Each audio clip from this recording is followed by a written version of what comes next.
বাংলাদেশের রাজনীতিতে আর কোন ফেসিবাদী গণহত্যাকারী শক্তিকে আমরা পুনর্বাসিত হতে দিতে পারি না।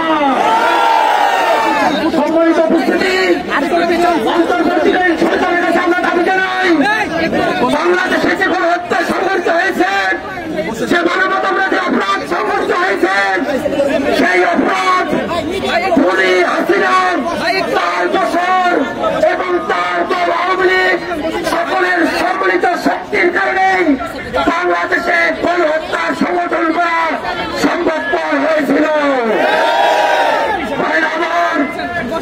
বাংলাদেশের মানুষ সেই 5ই আগস্টে বাংলাদেশের রাজনীতি থেকে আওয়ামী লীগের বিষয়ে তাদের সিদ্ধান্ত জানিয়ে দিয়েছে।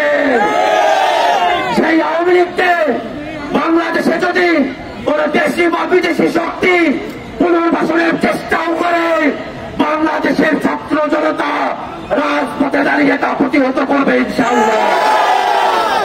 বাংলাদেশের মানুষ অন্তর্বর্তীকালীন সরকারের কাছে আহ্বান জানায়, জাতিসংঘের মানবাধিকার কমিশনের রিপোর্ট এসেছে, সেই রিপোর্টের পরেও এখনো পর্যন্ত খুনি আওয়ামী লীগ এবং তার দোসরদের বিচার কেন দৃশ্যমান হয়নি, সে প্রশ্ন আমরা রাখতে চাই।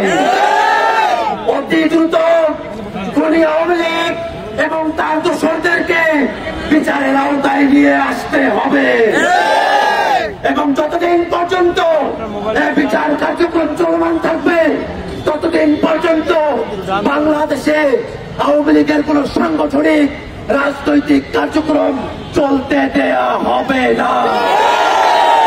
বাংলাদেশে আওয়ামী লীগের মার্কা, মতাদর্শ এবং এই নাম নিয়ে বাংলাদেশে ভবিষ্যতে আর কোন রাজনীতিকে আমরা প্রতিষ্ঠিত হতে দেব না।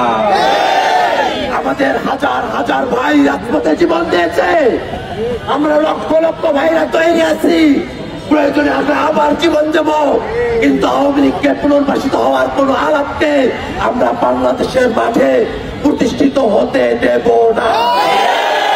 সম্মানিত ভাই বোন আমার, আজকের এই বিক্ষোভ সমাবেশে জাতীয় নাগরিক পার্টি ঢাকা মহানগর শাখা কর্তৃক আয়োজিত আজকের এই বিক্ষোভ সমাবেশে বিভিন্ন থানা থেকে যেসব প্রতিনিধিরা অংশগ্রহণ করেছেন, সারা দেশের যেসব প্রতিনিধিগণ উপস্থিত হয়েছেন, সর্বস্তরের ছাত্র জনতা আপনাদের উপস্থিত হয়েছেন, সাংবাদিকরা যারা উপস্থিত হয়েছেন, তাদের সকলকে ধন্যবাদ জানিয়ে আমরা আমাদের কর্মসূচি এখনই সমাপ্ত ঘোষণা করছি।